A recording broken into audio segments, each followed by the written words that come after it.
Welcome. Welcome to today's channel and today's live. My name is Christine Crowell, and today we're going to be diving into one of the world's largest gold mines exposed, and it is in the hidden, it's a hidden secret. Uzbekistan, for example. These are mines that people aren't possibly aware of, but also there's things that people are keeping a secret that they don't want us to know about. So today I'm going to break that secret and I'm going to expose what this mine can actually do and what's happening in these mines, because we need to be aware of what's happening with gold and silver and precious metals, for example, and see what it is that we can gain from this knowledge as well. So join me live today as we travel to a beautiful mine called the Barantu Mine. It is a $1 billion reserve. Yes, this is a secret gold empire in Uzbekistan, for example, and it is really amazing because this is like a secret. So who actually owns this gold, and are there stocks that you can invest in, for example? So welcome to today's live, and I'm going to be diving into the Muruntau Gold Mine, one of the world's largest gold deposits in Uzbekistan, for example. This is a gold mine that rivals even the legendary Fort Knox and South Africa. And this is South Africa has the Witwatersrand Basin, for example. But here's the big question. Does this mine, Muruntau, supply the global gold market? So are these stocks available for investments? And most importantly, who gets their hands on this gold? So stay tuned with me, because we're going to be breaking this down in this live, for example. First of all, smash like, hit the like button, subscribe, and hit the notification bell so that you don't miss out on content regarding gold, silver, and real wealth building strategies, because this is what this channel is about: how to build your wealth. So what is this mine and how big is it? So for those of you that's new here, let's break this down. The Barantu Mine is located in Uzbekistan, and it is considered one of the largest open pit gold mines in the world. It produces over 2 million ounces of gold per year, making it one of the top 10 gold producing countries. Now, you know, this is the series of a 10-part series of the world's wealthiest mines, for example, but also this is depleting as well. So there is an image, the thumbnail image is like the satellite view of this gold mine, okay?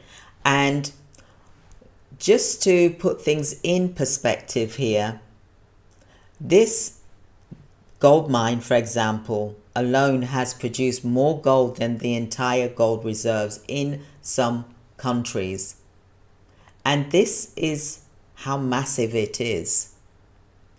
So let's go into who owns this gold and where does it go? The big question is who actually owns this gold. It is available, for example, for investment, or is it locked away by the Uzbek government, for example? So the Muruntau is owned by the Nava Mining and Metallurgical Company known as, and I'm going to say this for short, N for November, M for mother, M for mother, C for Charles. So that's NMMC, which is a state-owned. The gold mined here is largely retained by the government as part of its foreign reserves. Some of the gold, for example, it has been sold to global markets, but only through strict state control. And here's the interesting part. It has been increasing its gold reserves, making it one of the fastest growing gold holders in the world. So this means, for example, that not only is it offloading their gold like other countries, it's not offloading the gold like other countries, it keeps it to itself. Just imagine the visual that the gold export, where does it go? Where does this gold go to, for example? So I'm going to explain some of the main buyers here.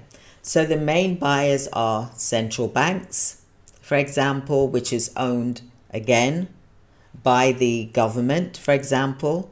A massive portion is retained in that reserve. Switzerland and China, gold refineries purchase Uzbek gold.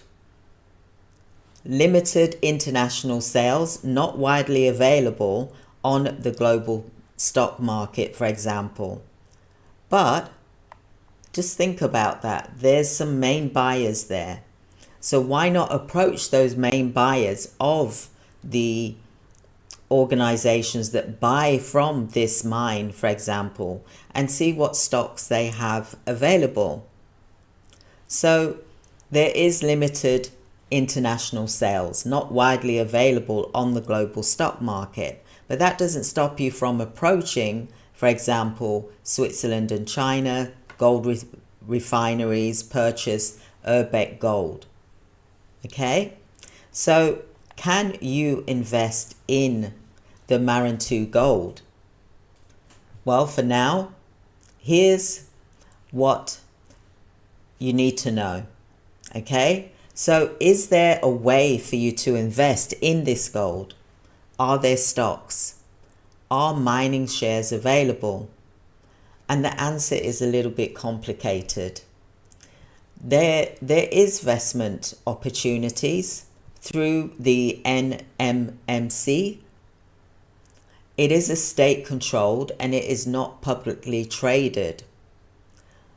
Uzbekistan is discussing partial privatization, meaning future opportunities could arise. So keep your eyes out for this. Put some sort of radar on this so that when it does become available, you're there, you're ready to buy, for example. So there are some alternative investments. Mining stocks that operate in Central Asia, for example.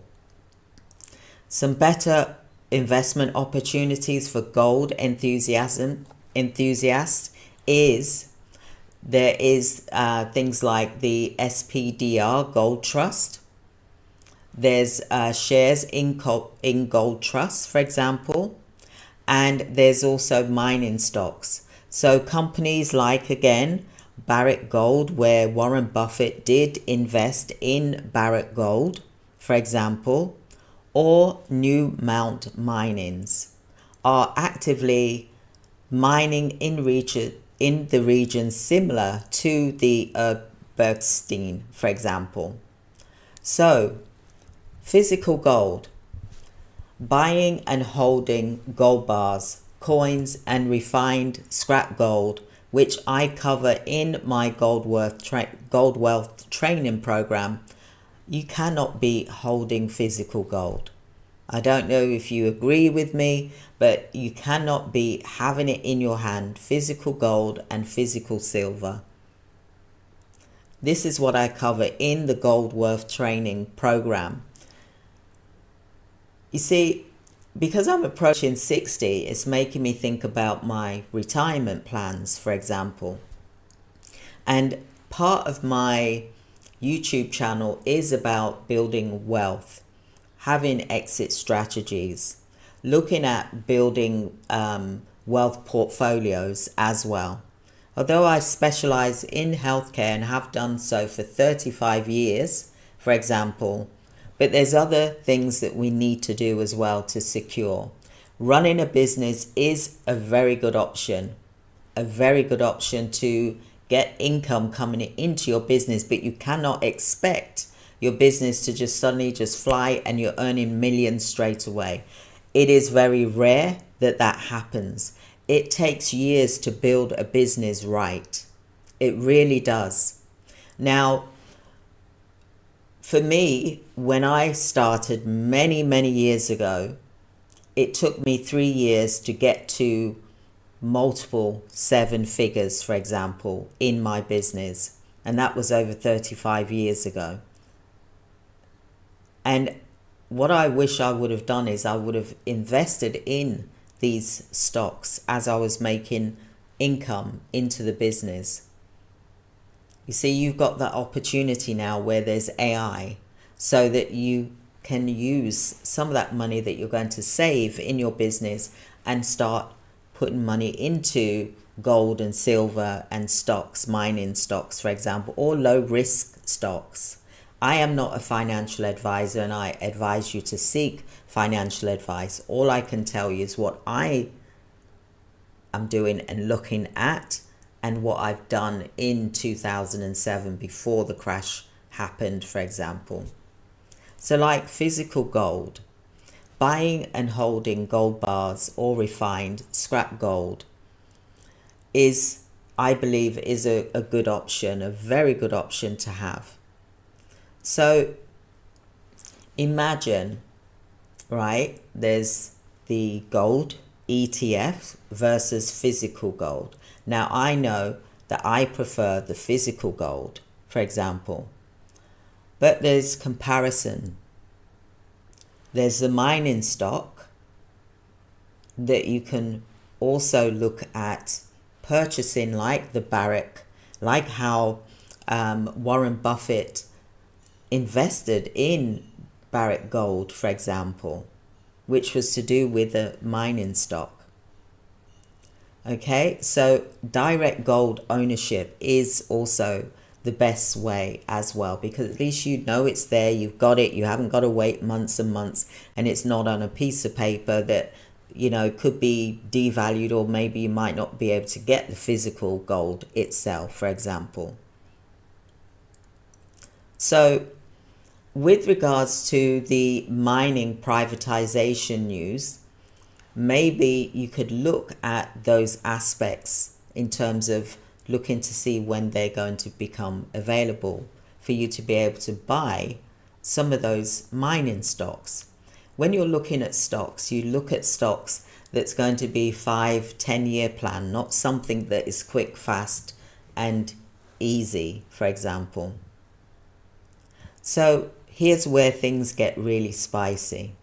So given that they've got state control over the gold, is there a chance that the Barantu gold is undervalued compared to the global market rates?